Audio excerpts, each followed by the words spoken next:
एक शहर में एक ऐसा सेठ था जिसे सबसे अधिक धनी और धार्मिक आदर्शों का पालन करने वाला माना जाता था। उसके पास किसी भी चीज की कमी नहीं थी। वह अपने परिवार के साथ खुशहाल जीवन बिताता था और समय समय पर दुर्भाग्यशील लोगों की मदद करता था। वे उन्हें भोजन की व्यवस्था भी करवाते थे, जिससे उन्हें बहुत आनंद मिलता था। इसके अलावा वे साधु संतों का अत्यंत सम्मान करते थे, क्योंकि उन पर उनका बड़ा विश्वास था।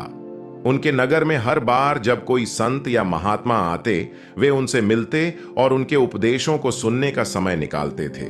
उन्हें अपने घर में आमंत्रित करके सम्मान और आदर भी प्रदान किया जाता था। उस समय जब आसपास के सन्यासी बार बार सेठ के घर भिक्षाटन करने आ जाते थे, सेठ और उनकी पत्नी उनका स्वागत करते और उन्हें अपने घर में आने के लिए आमंत्रित करते थे।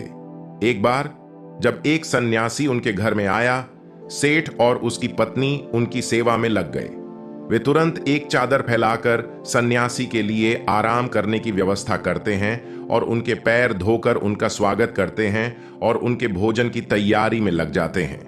इसी दौरान सेठ की पत्नी ने अपने पति से कुछ सामान लाने के लिए कहा और सेठ बाहर सामान लाने के लिए निकल गया।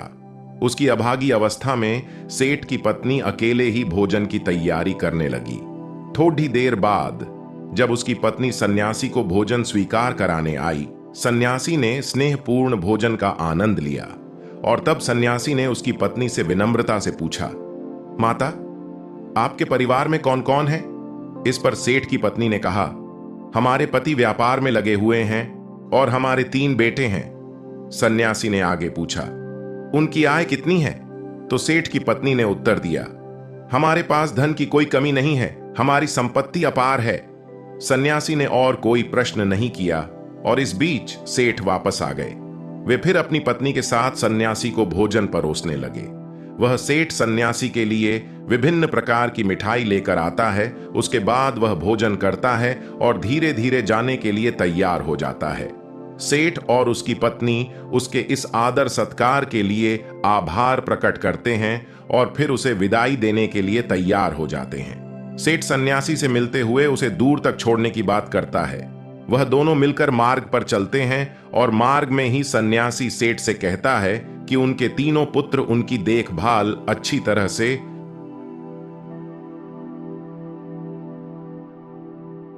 करेंगे। यह सुनते ही सेठ बोलता है, नहीं मुनिवर, मेरे पास तो एक ही संतान है। सन्यासी यह सुनकर हैरान हो जाते हैं, क्योंकि सेठ की पत्नी ने कुछ और कहा था और सेठ अब कुछ और कह रहे हैं। फिर सन्यासी सेठ से कहता है, आपके पास तो इतना धन है, आप बहुत धनी हैं, बहुत सुखी होंगे। सन्यासी यह सुनकर सेठ के जवाब को समझने के लिए पुनः संवाद करता है।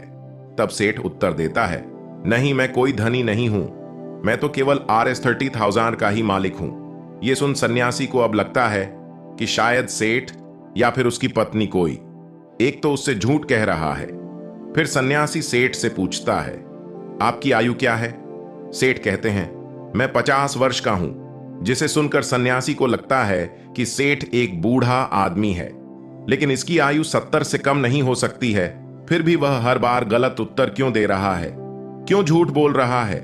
सन्यासी अब सेठ से कहता है, आप इतने धार्मिक होकर भी झूठ बोल रहे हैं, असत्य का सहारा लेते हैं। आपको देखकर ऐसा लगता तो नहीं?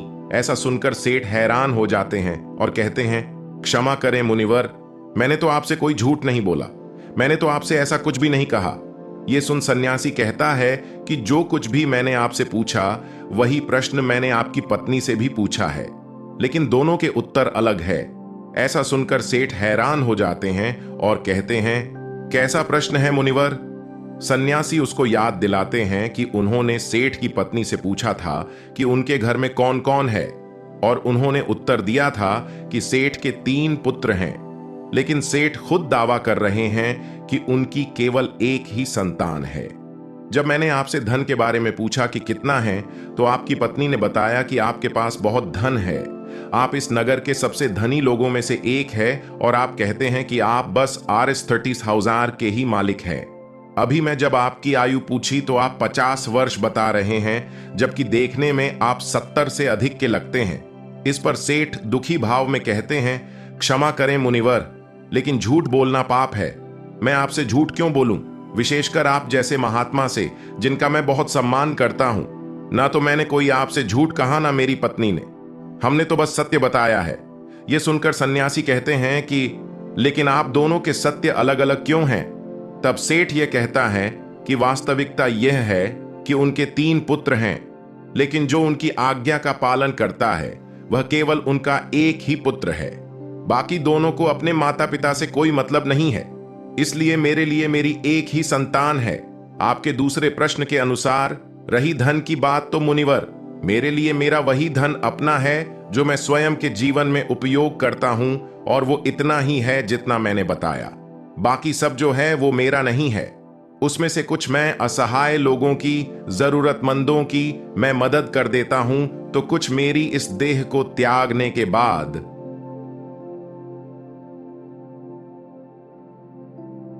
मेरे सभी सगी संबंधी ले जाएंगे, तो उस पर मेरा कैसा अधिकार। अब बात करते हैं आखिरी प्रश्न की। मैंने अपने 50 वर्षों की आयु तक महात्माओं की शरण में जाकर शिक्षा लेना, जीवन के सही मूल्य को समझना सीखा है, उनकी सेवा की है और उसी संघ से जुड़ गया हूं। इसी कारण से मैंने आपको अपनी आयु बताई है। अब आप ही बताएं कि क्या इसमें मैंने कुछ झूठ कहा है। ये सुन सन्यासी को अब सेठ की पूरी बात समझ आ जाती है और वो कहते हैं कि क्षमा करें, मुझे पहले आपके विषय में जान लेना चाहिए था, स्वयं के भीतर आपकी झूठी छवि बनाने से पहले। और तब सन्यासी सेठ की बात का मान रखते हुए आगे बढ़ जाता है और सेठ अपने घर लौट जाता है। इसलिए किसी के प्रति अपना नजरिया बनाने से पहले, प्रतिक्रिया देने से पहले सामने वाले की बातों को भी पूरा सुनना चाहिए। एक बार एक व्यक्ति ने किसी महात्मा के आश्रम में बैठकर उनके उपदेशों को सुना। तब वह महात्मा से कहता है कि सभी संत महात्मा चिंता से जुड़े कई उपाय देते हैं। क्या आप हमें ऐसा कोई हथियार नहीं बता सकते जिससे हम चिंता को अपने जीवन से निकाल कर फेंक सकें? चिंता में ऐसा क्या है जो व्यक्ति को बर्बाद कर देती है, क्योंकि एक तनाव से भरा हुआ व्यक्ति इतना परेशान हो जाता है कि सब कुछ वो गंवा देता है। ऐसा आखिर क्यों होता है? उस व्यक्ति की बात सुनकर महात्मा कहते हैं कि चिंता एक मानसिक समस्या है जो व्यक्ति को अगर पकड़ ले तो उसे डुबो देती है। इससे मुक्त होने के लिए आपको स्वयं को मजबूत करना होगा। स्थिति चाहे कैसी भी हो, आपको उस समय तनाव में नहीं आना चाहिए, घबराना नहीं है, बल्कि स्वयं को भीतर से मजबूत रखना है। यदि आपने अपने भीतर हौसला रखा है तो कोई चिंता आपका कुछ नहीं बिगाड़ सकती। ये सुन व्यक्ति कहता है कि किंतु ऐसा होता क्यों है? क्यों एक छोटी सी चिंता भी हमारे मुख की हंसी को छीन लेती है? ये सुन महात्मा कहते हैं कि आपको एक छोटी सी कहानी सुनाता हूं, ध्यान से सुनना। एक बार एक पिता ने अपने पुत्र को बहुत परेशान और निराश देखा। रोजाना उसे ऐसे ही परेशान देखकर वह समझ गए थे कि उसके पुत्र के अंदर कुछ बातें हैं जो उसे परेशान कर रही हैं। पिता ने बार बार पुत्र से यह पूछने की कोशिश की कि वह किस चिंता में है, लेकिन पुत्र हर बार ऐसा दिखाता है कि कुछ नहीं हुआ और वह वहां से चला जाता है। पुत्र के इस व्यवहार से पिता को यह विश्वास हो गया था कि अवश्य कोई बात है, चिंता है जो उसे भीतर से खाई जा रही है, लेकिन वो बता नहीं रहा है। तब पिता ने एक दिन पुत्र को अपने पास बुलाया और उसे समझाते हुए कहा कि जीवन में हम कितनी भी सफलता क्यों ना पालें, लेकिन यदि हमारे भीतर चिंता या तनाव ने घर कर लिया तो ये हमारे उन्नति के बीच एक वादा बनकर आ जाती है। चिंता व्यक्ति को आगे बढ़ने नहीं देती, उसके अंदर बहुत सारी नकारात्मकता भर जाती है। चिंता भयानक होती है, ये सुखी समृद्ध घर को भी तबाह कर देती है। पुत्र कहता है कि आप क्या कहना चाहते हैं पिताजी?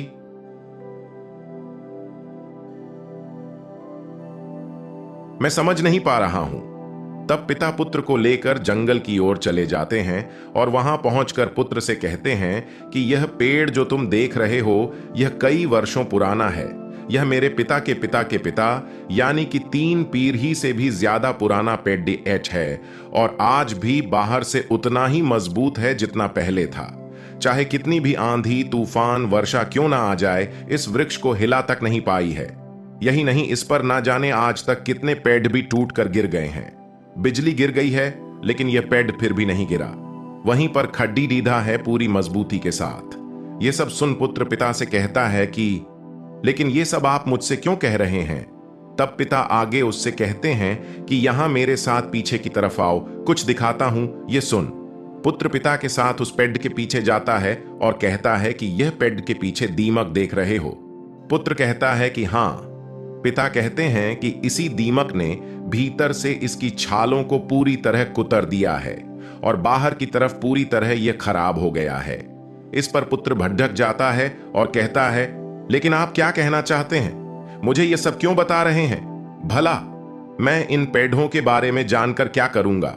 पिता उसे उसके युवा क्रोध में देखते हैं और कहते हैं, शांत हो जाओ, मैं तुम्हें सही तरह से समझाने के लिए यह सब कह रहा हूं। यह सुन पुत्र कहता है, लेकिन आप समझाना क्या चाहते हैं और क्यों? तब पिता कहता है कि जिस प्रकार यह पेड़ किसी भी आंधी, तूफान, बारिश या फिर बिजली के गिरने पर भी नहीं गिरा, लेकिन एक दीमक ने इसे कमजोर कर दिया और इतने वर्षों से खाडीडीड है इस पेड़ DDH को आज गिरने के लिए मजबूर कर दिया। उसी प्रकार व्यक्ति के भीतर बैठी चिंता उसके पतन का कारण बन जाती है। चाहे आप कितनी भी मेहनत करें, उन्नति क्यों न कर रहे हो, लेकिन यदि आपके अंदर किसी बात की चिंता है और वह बाहर नहीं जा रही है, तो वह दीमक की तरह आपको अंदर से कमजोर कर सकती है और आपकी उन्नति रुक जाएगी। एक चिंता आपसे सब कुछ छीन सकती है। इसलिए खुद को इतने तनाव में मत डालने दीजिए कि आप स्वयं को कमजोर महसूस करें। पिता की ये सब बात सुन पुत्र कहता है, लेकिन ये सब जानकर कोई थोड़ी करता है। परिस्थिति ऐसी हो जाती है। तब पिता आगे कहते हैं कि परिस्थिति चाहे कैसी भी हो, चिंता करने से, तनाव में आने से क्या वो सही हो जाएगी? नहीं, चिंता करना, परेशान हो जाना किसी भी समस्या का हल बिल्कुल नहीं है। जब आपको कोई मार्ग ना दिखे तो कुछ समय के लिए शांत होकर एक जगह बैठ जाओ, खुद को समय दो और फिर सोचो कि किस तरह इस कठिन समय से निकला जा सकता है। कोई भी समस्या इतनी भी बड़ी नहीं होती कि उसका हल ना हो। हर समस्या अपने साथ हल लेकर आती है। तुम्हारी समस्या का भी होगा, बस जरूरत है तो कठिन समय में स्वयं को साहसी बनाने की।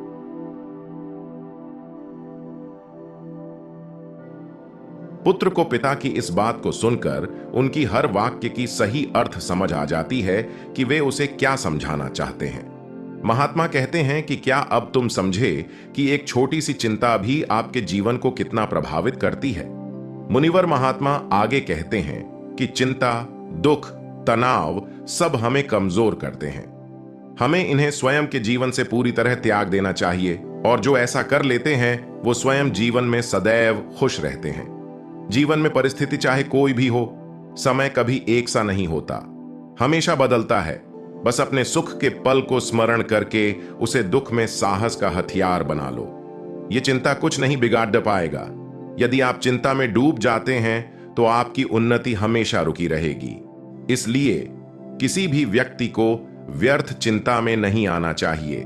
आपको वर्तमान में हो रहे कार्यों पर ध्यान केंद्रित करना चाहिए, बाकी सबको छोड़ देना चाहिए और धैर्य बनाए रखना चाहिए। समय की महत्वपूर्णता को भी ध्यान में रखना चाहिए, क्योंकि यह बीतता जाता है और हमें एहसास भी नहीं होता। चिंता व्यक्ति की सभी खुशियां छीन लेती हैं, इसलिए व्यर्थ में इसमें नहीं पड़ना चाहिए। आपको अपने आप को चिंता मुक्त रखना चाहिए। यही रास्ता है खुशहाली की ओर। उम्मीद है कि आपने इस बात को समझा होगा। इसी भावना के साथ आपका दिन मंगलमय हो। धन्यवाद।